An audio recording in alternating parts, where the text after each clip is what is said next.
Hello everybody, named Shalise. Welcome everybody to my movie review of The Pale Blue Eye. This is the third film with Scott Cooper as director with Christian Bale. And I gotta say this, I love Scott Cooper, the director. He made such great films like Black Mass, Hostiles, and underrated Western you should definitely go check out and see. And Out of the Furnace, a very good film with both Woody Harrelson and Christian Bale. And the thing is though, even though I'm talking about Christian Bale right now, he's not the star of the movie. Even though this movie was advertised as Christian Bale during the Victorian period where he's trying to find out a murderers on a freaking military campus. But the actuality, he needs help from Edgar Allan Poe, who's played by Dudley from the freaking Harry Potter universe. I think the guy's name is Harry Melling, and he does a fantastic job as Edgar Allan Poe. He is absolutely fan-freaking-tastic. He's the star of the thing show. He helps Christian Bale solve the murders that are happening in this military academy. What's going on in this military academy? Why are people, why is somebody being hanged? Why is somebody getting killed off? Why is certain body parts are missing?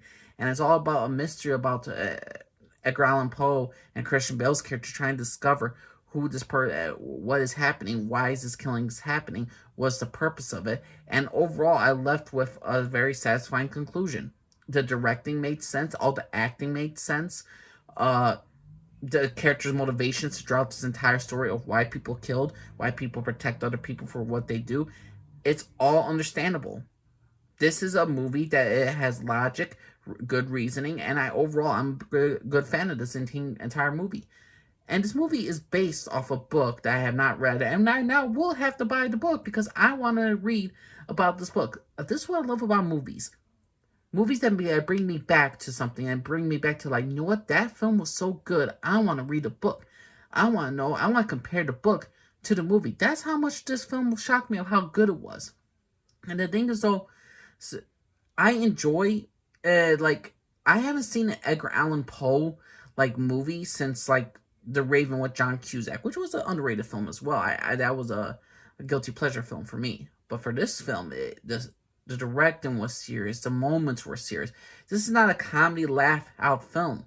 It's a pretty long film, but I never felt like anything was wasted. And that's the thing about films these days. When you have films that are like 2, 3 hours, like 2 hours, 3 hours, you always just think in your mind, maybe if you would have cut out certain scenes, maybe the pacing of the film would have been better, maybe the entertainment value would have been better. I mean, I kind of look at that like The Last Duel. Last Duel is like certain scenes are not necessary. Avatar, the new one, there are certain scenes that are not needed. I mean, the fact of the matter is, The Pale Blue Eye, it didn't feel long to me. And that's the main thing I can say about this entire compliment of this movie. The entire film never felt like it was 2 hours, 2 hours plus. It never felt like it was, like certain scenes need to be cut down. Maybe like 5 minutes the most. Maybe less than 10, 10 minutes, 5 minutes the most. I really don't feel like not a single scene was wasted. I feel like every single character motivation made sense. I felt for each one of these characters. Again, the standout was not Christian Bale, but it was freaking Dudley Harry Mellings as Edgar Allan Poe, which is just utterly fantastic. And I gotta say this was a pleasant surprise.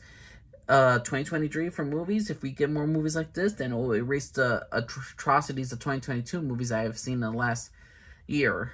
But to me, starting off right, The Pale Blue Eye, it's a very good film. I wouldn't call it a masterpiece, but I would say if you're looking for, I've seen a lot better at murder mystery movies. I've seen a lot of movies with nice tension and all that, but this is definitely a worthy one right there. If you want to pick out a movie that is good, that's not going to salt your eyes, it's not going to put political agendas into your dang film, this is the film for you. The Pale Blue Eye, underrated. To me, it's already underrated because of the fact, even though it's only been out for a little bit, but I don't think this film will get appreciated as much as other films later on or like some woke content. But to me, The Pale Blue Eye, a pleasant surprise, a good surprise, and this is another one for Scott Cooper, the director. So that's my personal opinion, everybody. What did y'all think of The Pale Blue Eye? Did you think it was a great movie? Think it was a terrible movie? What did y'all think of Christian Bale? Are you disappointed with Christian Bale's performance, or are you shocked by Dudley's performance? Please let me know what y'all think, everybody. I'm giving this film a B+. Y'all have a good day. My name's Jalise Conrad, everybody. Bye.